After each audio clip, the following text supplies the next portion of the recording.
Hello, good morning students.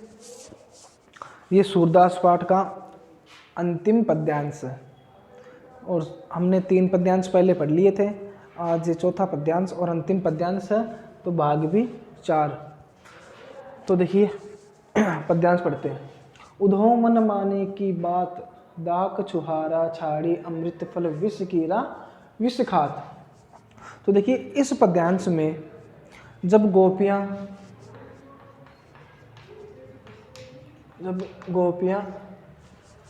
Uddhav कहा गया है, उद्धव को ही उद्धव कहा गया है।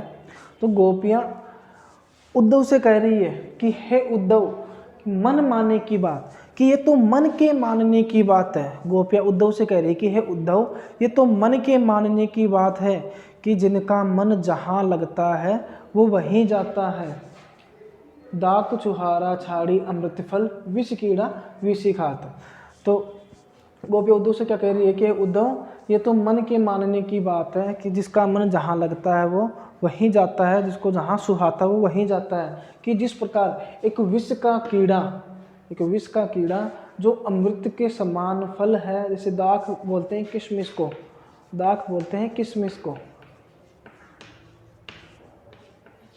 कि एक विष का कीड़ा अमृत के समान किशमिश और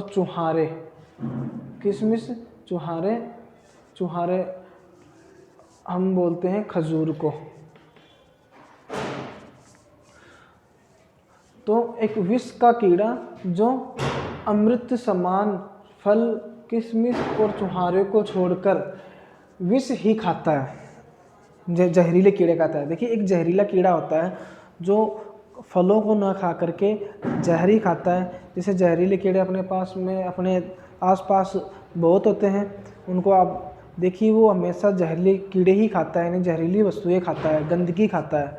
तो इस प्रकार इस पंक्ति में ही कहा गया है कि ये तो मन के मानने की बात है कि जिस प्रकार विष का कीड़ा अमृत के समान दाक चुहारे फलों को छोड़ करके विष ही खाता है, यानी कि जहर ही खाता है, जहरीले कीड़े खाता है, तो क्योंकि उसका मन उसमें मानता है। और उसी प्रकार एक चकोर पक्षी जो कि कपूर को छोड़कर कपूर को एक शांत कहा गया है कि जिस प्रकार चकोर शीतल कपूर को छोड़ करके, शीतल मतलब ठंडा, कि चकोर पक्षी शीतल कपूर को छोड़ करके अंगारे चुगती है। अंगारे जैसे आग के अंगारे होते हैं ना, तो चकोर पक्षी आग के अंगारे खाती है क्योंकि उनको वो पसंद है, चकोर को वो पसंद है और उसका मन इसमें जाता है, इसका मन इसमें लगता है। इसलिए चकोर पक्षी है वो शीतल पदार्थ को छोड़ कर के अंगारे खाती है क्योंकि उसका मन उसमें सुहाता है। उसी प्रकार मधुप का मतलब भौरा, एक भौरा होता है जो कि काठ बोलते हैं लकड़ी, जैसे लकड़ी के पेड़ में क्या करता है, अपना घर बनाता है। एक भौरा जो काठ के अंदर अपना घर बनाता है, लेकिन बंदत कमल के पात, लेकिन वो कमल का फूल है, तो कमल के फूल के अंदर जब रस चूसने के लिए जाता है, भोजन करने के लिए जाता है, तो वह उस फूल के अंदर ही रह जाता है। और शाम के समय जब फूल बंद होता है तो भौरा उसी फूल के अंदर, उसी कमल के अंदर घुटकर मर जाता है, क्योंकि उस भौरे का मन वहाँ सुहाता है, उस कमल के फूल में सुहाता है, उसका मन वहाँ लगता है। हालांकि उसको पता है कि उसके अंदर रहने के बाद उसकी मौत निश्चित है, लेकिन फिर भी वह वहीं जाता है। तो क्या कहा गया है कि एक भौरा जो काठ के अंदर अपना घर बनाता है, लेकिन वह अपना भोजन करने के लिए या रस चूसने के लिए जब कमल के फूल के अंदर बैठता है, तो कमल कुछ समय बाद या सांझ के समय जब कमल का फूल आपस में उसकी पंखुड़ियाँ बंद हो जाती है, तो भौरा उसी के अंदर मर जाता है, घुटकर मर जाता है, क्योंकि जो भौरा है उसका मन वहीं लगता है, उसका मन वहीं सुहाता है। आगे देखिए, जो पतंग हित जाने आपनो। पतंग का मतलब होता है कीट पतंग, जो कीड़े होते हैं या कीट बोलते हैं, जिसको हम जो मच्छर के जैसे छोटे छोटे कीट होते हैं, जो दीपक यानी कि लाइट के चारों तरफ घूमते रहते हैं। दीपक सो लपटाते, यानी दीपक की यानी कि लाइट होती है जो अपनी उस दीपक के चारों तरफ जो कीट पतंगे घूमते रहते हैं। तो क्या कहा गया है, देखो, जो पतंग हित जानी आपनो, देखिए कीट पतंग होते हैं, उनको अपना हित पता है, अपनी भलाई के बारे में पता है, लेकिन फिर भी वह एक दीपक की लौ के पास जाता है और उसके अंदर उस दीपक में लपट कर मर जाता है, क्योंकि उसका मन वहाँ सुहाता है। एक कीट पतंगों का मन दीपक के पास सुहाता है, उसकी लौ के पास जाकर वह मर जाता है, क्योंकि उसका मन उसको वहीं सुहाता है। जबकि इसको अपने हित के बारे में पता है, कीट पतंगों को अपने हित के बारे में पता है, वो अपनी भलाई जानता है, लेकिन फिर भी उसका मन उस अग्नि के सामने या उस दीपक के सामने उसका मन वहीं लगता है और वहीं जाकर के वो उस दीपक की लौ के अंदर मर जाता है। सूरदास जाको मन जासो सोई ताहि सुहाग। अब सूरदास जी कह रहे हैं कि सूरदास जी वर्णन कर रहे हैं और गोपियाँ कह रही है कि उद्धव कि जिसका मन जहाँ लगता है उसको वहीं सुहाता है। तो गोपियाँ क्या कह रही है, गोपियाँ यहाँ राधा के लिए भी कहा गया कि गोपियाँ उद्धव से कह रहे कि हे उद्धव, जिस व्यक्ति का मन जहाँ लगता है, जहाँ सुहाता है, वो वहीं जाता है।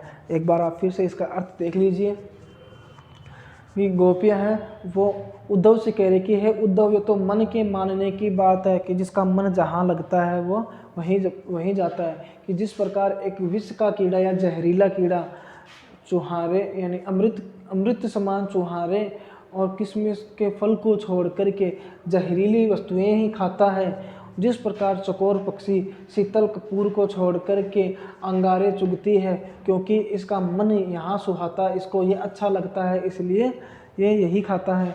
और जिस प्रकार एक भौरा है वो अपना घर एक काठ में बनाता है, यानी कि एक लकड़ी में एक अपना घर बनाता है, लेकिन फिर भी वह भोजन करने के लिए जब कमल के फूल में रस चूसने के